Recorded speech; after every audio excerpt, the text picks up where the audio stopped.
Hello and welcome to the Content Universe. Today we are talking about where we think multinational marketing or marketing for a multinational company, industrial company is going. And today in the studio, I have Dorthe Borup Sindberg, who is the Senior Director at Global Marketing Communications at Danfoss Drives. And just to give you kind of an idea of what Danfoss Drives is, because I think many of you probably know Danfoss from the thermostats and from all of these kinds of things. So Danfoss basically has three main verticals. So we have the power solutions, we have climate solution, those are the ones that you guys know. And then we have drives, which is frequency converters, which is power converters, all that kind of stuff. All that is for another podcast. But today we're talking about how to handle marketing going forward in 2026. Dorthe, welcome to you. Thank you. Let's roll the intro and then let's start the interview.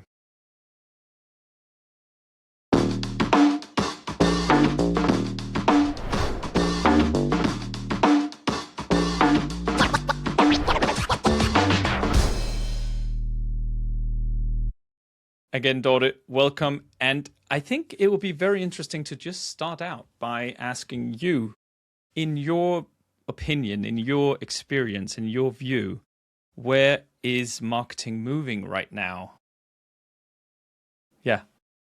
I think there are two things I would highlight. One is that I think, at least from where I'm sitting, we're moving more away from these one-off, big bang, expensive campaigns with the big flashy production, and more into making sure that we are consistently, constantly where the buyers will find us. I think consistency is really the key. That wherever they meet us, they see the same storyline. They can recognize the brand. I think that's more about being always on than having these very big flashy campaigns. And the other thing I would highlight also in the years that I've been working in this industrial company and focused on marketing would be that we are moving away from so much focusing on the product. I work with a lot of extremely talented engineers that know the product inside and out and are super excited about all the features that this product has, and that's also very relevant and also is part of the full funnel storyline, but it's not where we start the conversation. We really want to talk about all the other added value around the product and to create the trust with the audience before we get to the product. And I think that's changed in the how many years have I been working here? 14, something like that. Where in the beginning it was very much about we go straight for the product. That has changed. Try and describe what did a campaign look like, should we say 5 years ago? Or has the transition already happened back then? I think it's been slowly moving. So I don't know that I can exactly put a year on it, but I think in the past it was, the product was always the hero. And I'm not saying that the product is not the hero anymore, but we really always started there. We were very focused on that we have to see the product installed in the right setting, and we have to see the working product. That's what our audience will respond to. And I'm not saying that they won't, but I think we've also moved more towards, the awareness phase, making sure that we have this strong brand. And if you would ask our president in Danfoss Drives, that would also be his perspective. And he's an engineer, so he has the product is very close to his heart. But still, we want to talk about all the other, the application knowledge, the trust. We know your business. We can help you achieve your ambition before we actually get to talking about. And by the way, we have the right product to do it. Why do you think this is happening? Because this is happening across different companies, especially I think in industrial companies, I was to say. Why is this shift happening? Because you said before the product was the hero, but I mean, the product must still be the hero because without the product, there's not much to market about. But what drives the change?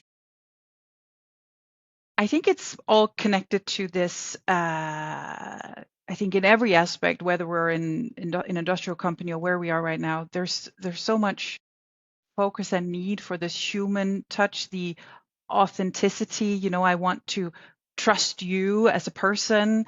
I think AI probably has something to do with that, and I have a lot of great things to say about that. But it also, it really comes down to the person. It's also why we see when we do employer advocacy that people trust people more than they trust a corporate profile, right? And I think it's connected to that there are likely a lot of people that can deliver a really good product, but it comes down to the relationship. Do I trust you? The experts that you have that you can also bring into this. So when we're installing this product, make sure that you have the right people that can help me make sure that this becomes a success for me, because we're in a business where you have this product installed for years and years and years.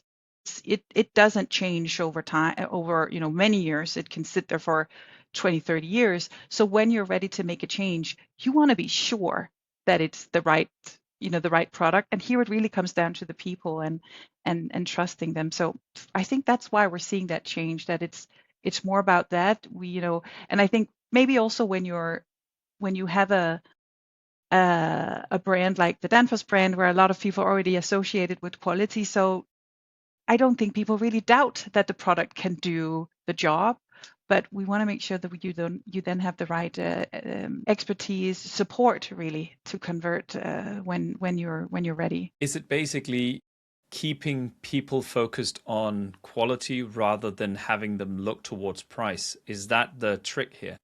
I mean, yes, in the sense that that's not where we compete, right? It's never going to be where we compete. So yes, it is about the No, price is never going to be where you compete. Exactly. It's always going to be about the expertise, the application knowledge, the know-how, all that good stuff. Yeah. And if you were to look at what kinds of opportunities that are in the market right now and in marketing right now, what are you looking into? I think because I have maybe a feeling that you may be looking into something else than I would. Me sitting at a a 2-person company and you sitting at a 40,000 company, 5,000 employee, vertical. Mm. Yeah, It must be slightly different things. So what are you looking at right now?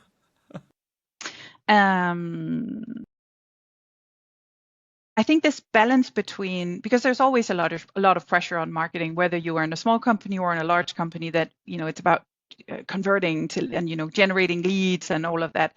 And to me, it's really about the balance, because the you need to get the brand awareness, the branding part right, to also ease the lead generation. The lead generation becomes too hard if you don't have the right brand behind it.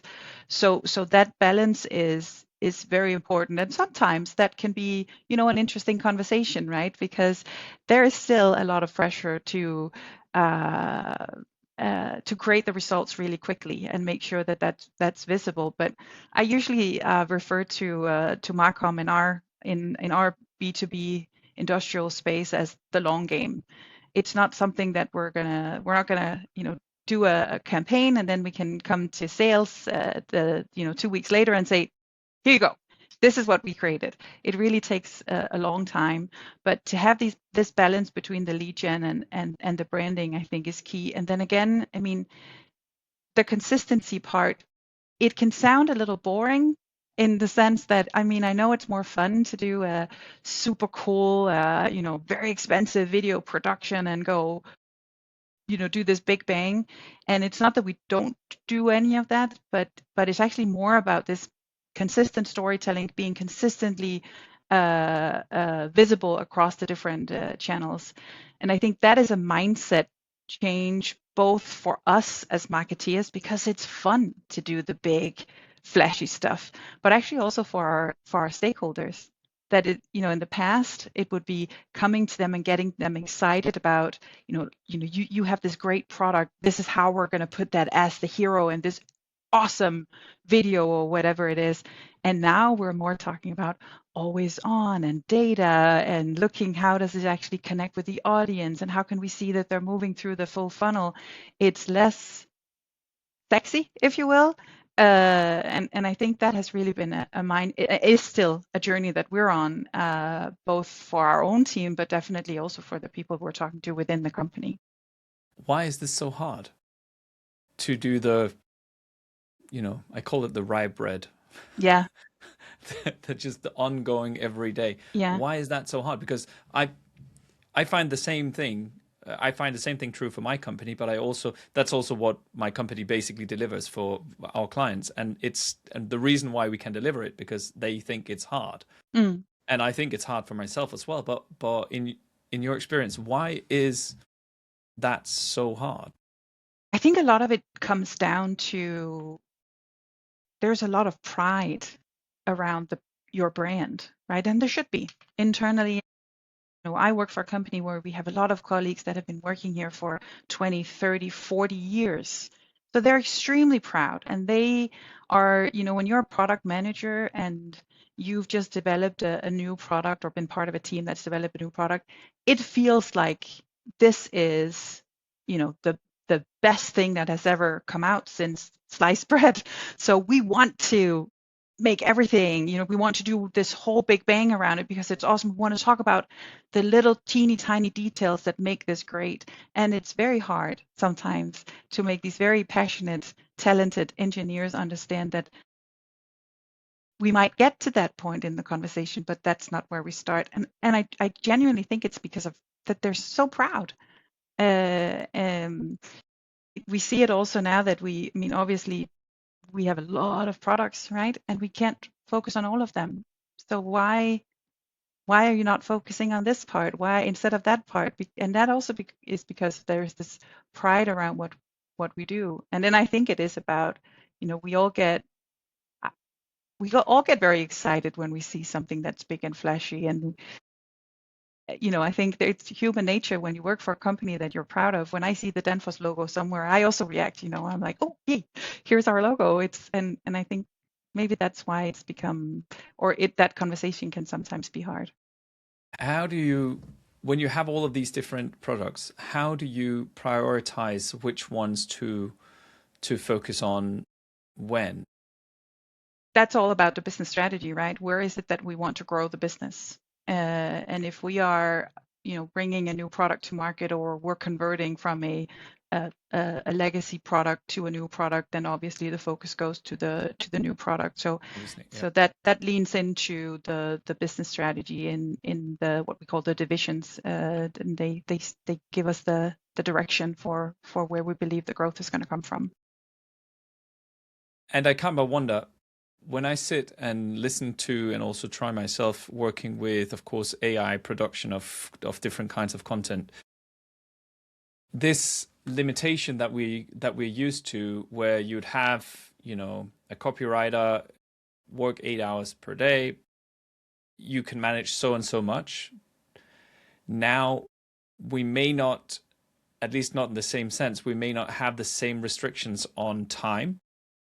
So my point being, do we still need to prioritize, or are we actually coming closer to a point where we could just mass produce content across the products, across the different verticals, across the divisions, as you call them, and then still and actually still succeed?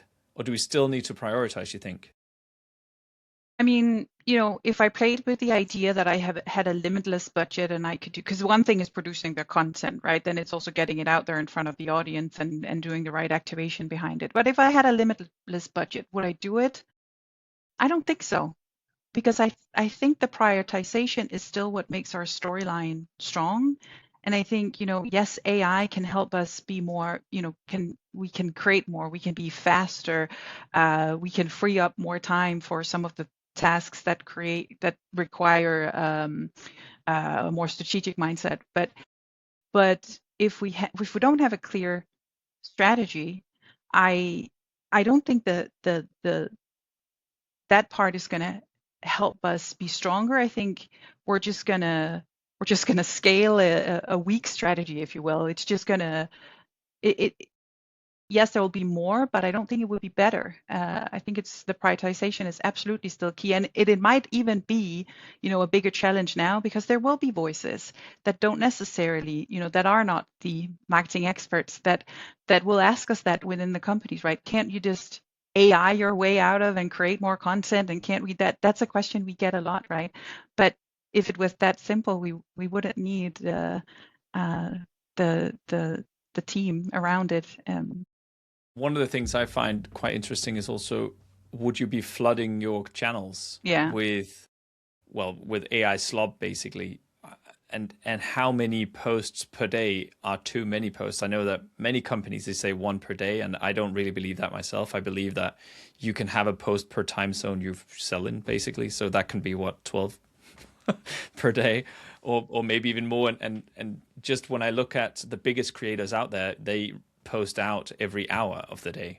So it's not, I don't think there's an actual limit there. But I mean, if you have 30 people sitting with a powerful AI behind them, and they can each produce 30 pieces of content per hour they're at work, then maybe you will actually, probably, you will saturate your channels, and you will then also not be able to choose what are the actual messages that are the most important for us. Just like you say, you should look not at the marketing strategy, but at the business strategy to see, well, where do we actually want to position this? And I think you're absolutely right. And you just scale something that's not good. I think so. And Yeah. and I think also, I mean, if we look at the thought leadership space, which obviously also is an area that we look a lot at it, people are super smart, right? So they can also tell that if this is something that is just content that has been produced for the sake of the content. We need to have a point of view. We need to have something to say. It needs to feel yeah, like a human being that has. And I'm not at all against AI. Believe me, I work with it every day. I use it a lot, and so does my team. But there is still this sense of, you need to have a point of view. If it's just the content for the content's sake, it doesn't do the job. How do you make sure that you always have a point of view? Because I very much agree on that. I think I have it as my screensaver, that thought leadership is a point of view. And if there's no point of view, it's not thought leadership. Exactly. How do you work with that? And also, you mentioned when you work with thought leaders, is that subject matter experts within the company that has this kind of ambassador role assigned to them? Or how does that work?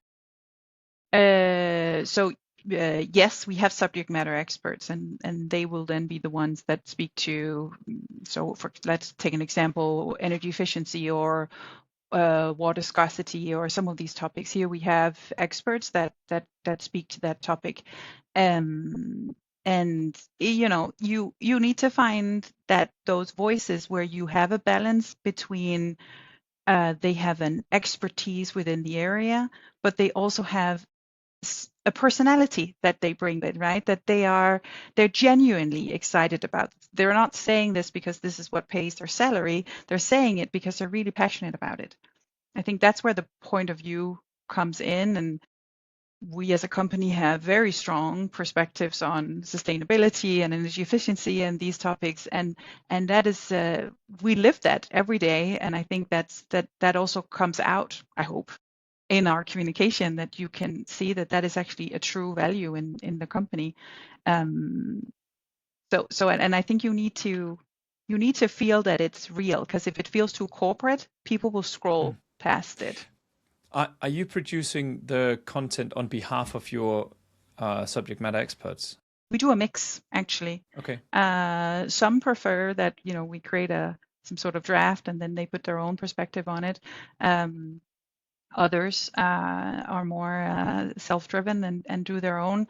It depends, and it also depends sometimes on the channel, right? How polished it needs to be. But I think we can, or I know that we can see in the data that the more authentic, the better. If you can see that it's been approved by 12 people and it's very, very polished, then it also, it lands that way in the audience. But what about if you need it to be approved by 12 people? That's what I mean. If it's an annual report or something like that, obviously it has a lot of workflows that it goes through, but we can actually also see that. I mean, and it depends on what the message is and who is sharing it. Because if it is let's take the annual report as the example, where that's a super important piece of documentation for the company, I think people also somehow expect that is very, very well worked through. And if you're the president of the company, then it makes sense that this is your talking point. But if I went out and created a post around our annual report, I don't think the people that follow me in LinkedIn would connect with it, because it wouldn't feel like me, because that's not what I normally talk about. So it also depends on what's your point of view. Back to that, what's your tone? What do you normally talk about? Do you have any tricks to kind of inject personality and tone of voice and point of view into the posts that you create, but also that you when you and yours and your team works with people who are not in marketing? What do you do? Because that's also very like marketing kinds of things, like talking about target audiences and tone of voice and all of that. That's very like marketing feel kind of thing. Yeah. I mean, it's something we've been working with for the past, I don't even know, months, 6 months maybe, where we've been very focused on this topic, and we're not done. We're still learning and still digging into it. But one of the things that has become extremely clear is that the content in your post will only get you that far. You really need to work with the community. The community management is super important. And then back to, people are very sharp, right? So if it feels forced, it doesn't really work. If and the interesting part actually is one of the things we've seen is that it doesn't always come easy to everyone to be very genuine or show a piece of your personality in the content that you choose to share. But then when they can see that it works, that's what fuels them. We can see that in our leaders as well, that they get very excited, like anyone. That's why social media is so addictive, right? We all get addicted to those likes Yeah. and Yeah. comments, and that has actually been really a trigger to make them more inclined to do this, and open to trying some new things. But for us, and also if you look at some of in the world of in the industrial world that we work in, the the the the profiles that get the most attention are the ones that are not so linear, but where you actually see, that, hey, I also just shared something about my private life, or hey, I'm super excited about this area of my work because when I was a child, or whatever it is, like that, where you get a piece of their personality. That really works well. It's actually quite interesting that you say, because we had a discussion at the office whether social media can, what's the word, can kind of hold your full personality. So whether you'd have to choose like one angle of your personality and then just say, okay, this is going to be my personal brand ongoing now, or if it's okay on social media to have a more faceted personality where you say, okay, well, I'm interested in marketing, but I'm also really interested in deep science, and I'm also, a heavy metal fan, and also like those kinds of things. How mixed can you present yourself and still keep a personal brand? I think it also comes down to the person, right? Because it's also, how transparent do you want to be, and how much of yourself do you want to share, and that is very individual. And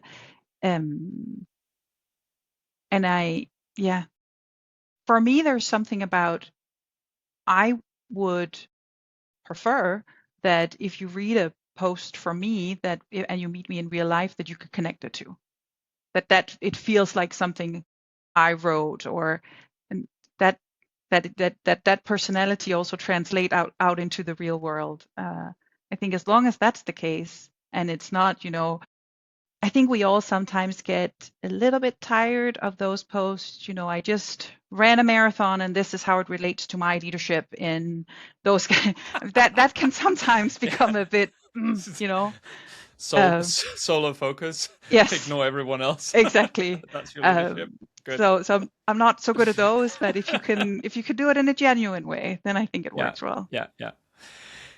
Coming back to this about the opportunities in marketing, if you were to mention or to name one or two of the biggest opportunities that you see right now in marketing, from your position, sitting in a large corporation, just summing it up, what would you sum that to? I mean, it's going to be super boring. I'm going to say consistency. I think that move or shift away from being super loud and then quiet and super loud and quiet to being more having this humming all the time. I think that's what's It's a good picture. Yeah, just having this background kind of humming. Exactly. Yeah, exactly. It can be a little annoying. Hopefully, won't be annoying, but in a pleasant humming, so that we are, that we're there when the buyer is ready to buy. I think there's also something in that we become less focused on marketing, helping sales to sell, and more focused on helping buyers to buy. That it's not so much our sales team are super talented, and I think their job starts often when we've done our job, right? When we've already done, we need to say that, right? The journey is super long before they reach out to a salesperson. So that's where we need to be, and that consistency, that wherever you meet, whether it's online or at a trade fair or whatever it is, that it's don't only recognize the brand but also the story that's associated with the brand. Yeah. And if we were to turn the head around and then look at some of the biggest struggles, what do you anticipate of the biggest struggles when you're in a marketing department? What are maybe your current struggles, but also what do you see maybe coming in the next year or two? I think there's the age-old topic that I think is still there. This pressure to prove the relevance or the impact of marketing. Data has surely helped. The fact that we are much more data-driven, but there is still this, back to the point about it's also about being authentic and being human. There's also when is it the data and when is it our colleagues that with all the insights that we listen to. That's still a ongoing discussion. I think that the topic of creating impact and communicating that in a non-marketing way, because if I just talk to my own team, we can get very excited about a specific data point and that makes completely sense to us. But if I'm presenting that to the leadership, I would use different language, right? Because what does that then mean to the customers? What does that mean to the company? I think that is an age-old struggle for anyone working in marketing. And I think it's the same. Today, yes, we have different tools. A lot of things have changed, but a lot of that conversation is still the same. We want to see impact. What kind of data points would make you and your team excited? What would make you pop the champagne? We get excited about a lot of things, but I think when we can see that our strategy is working, when we see that this long-term efforts that we've put into place is working, when we can with pride say that now our decisions are 100% directed by data and not gut feeling, when we can prove that we dare to do something different and it actually worked. Stuff like that gets us What very could that excited. be?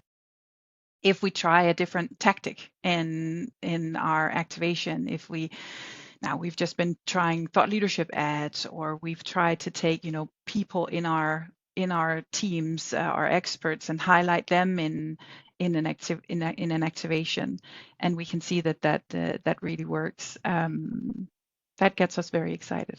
And then when you then carry that over to the, what should we say, the CFO, just how do you then translate that excitement into something that the other C-level people can also get excited about? Typically it's all about the narrative, right? I mean, if I take a specific example, we saw last year that we were losing out every day on traffic onto our website simply because of a very specific search term that is key to our product or our product portfolio. And the numbers were pretty staggering. And here we changed a very small thing, and to be able to go in and hit them with like big numbers and say, we can actually see that this is what's happened. This is the amount of traffic we're now getting. That typically does the trick. Or if we can say that we're beating out the competition, that also usually gets the applause up in the the boardroom. comparison with others and just being the best. Yes, we like to be the best. We like to win. Okay. When we look at all this AI, you've talked about authenticity. We've talked about trust, building trusts, and using subject matter experts, real people, inducing some kind of personality into that. And I think that's very exciting, all of it. And it's also somehow a little bit in contrast to the AI era in marketing right now, because everything made by AI is per definition without personality, even though you can make it sound like it has a personality, but it's not its personality. That wouldn't make any sense. So I think if you were to look at from this AI kind of perspective, where do you see, again, maybe the biggest opportunities for large industrial companies? Where would that be? Is it in mass producing content? Is it in, I don't know, AI videos? Is it, all that? The possibilities are right now kind of seems endless, but where do you see the biggest opportunity lie? That's extremely difficult to answer, but I think there are many areas where, like you said, like speed, the fact that we can do more with less. One of the areas is also making sure that because it's only going to grow, right? At least that's what we think, and making sure that we're not only producing content for. This is going to sound awful, but that we're not only producing content for people, but also for AIs, that we are sure that we're showing up in the right AI engines. And I think that's really going to be a focus area for us, and something that is a focus area for us. We used to, we were all slaves of Google. We still are, right? That is the biggest search engine still, and we still put a lot of efforts into that, but also making sure that we're showing up in the AI platforms whenever someone is doing research, because I think that's what a lot of people use it for. So that's what I use it for as well, research, right? So we have to make sure that we're visible there, and that with the right story and the right messages that we want to get through. So I think that's where, and then of course from the being in an industrial company with high complexity on products, there's a lot of things that we can make easier for our customers in that buying journey, where AI can become a player in that, and it is already a player in that. But just from a marketing perspective, I think this about making sure that the content is also relevant or readable or preferred, if you will, by the AI engines is pretty critical. And do you have any tips up your sleeve to do that, to make sure that that's the case? I mean, honestly, if we look at, in our case, we can see that all the efforts we put into still the good old SEO Hmm. translates also into GEO. I mean, it's still. I had that question asked to me last year by the leadership. Is Google gonna? Someone had read an article that Google would die because now it was all about AI, and I mean, so far we can see that that's not the case. It's still the main driver, by far the main driver of traffic into our website. So I think balancing that it is still valid. So I don't know that I have the trick. I wish I did. I could just say for our sake, it still works to focus on that part as well. Yeah. Yeah, and I think that I agree with you. Honestly, I don't see I don't see a huge difference in the tactics for ranking well on Google and then also being present in search engine results. And it comes down to, I think, the core technology. So Google scrapes websites and then attributes some kind of trust. How much should we trust this website? And there are different ways it does that. One of them being links, but other kinds. And AIs, they have to also prioritize the answers that they give. So they also have to have this inbuilt kind of trust assessor. And I mean, if I were an AI company, I would look at more or less the same things as Google did, because that was a good conclusion back then, and now, Exactly. well, it may still be, and then it maybe comes down to how do you ask the questions on Google, as opposed to how do you literally formulate your questions on a large language model. And there may be slight differences here. If we can catch those in like simple SEO tricks, yeah, it's more or less the same, right? Yeah, I agree. Yeah, very interesting.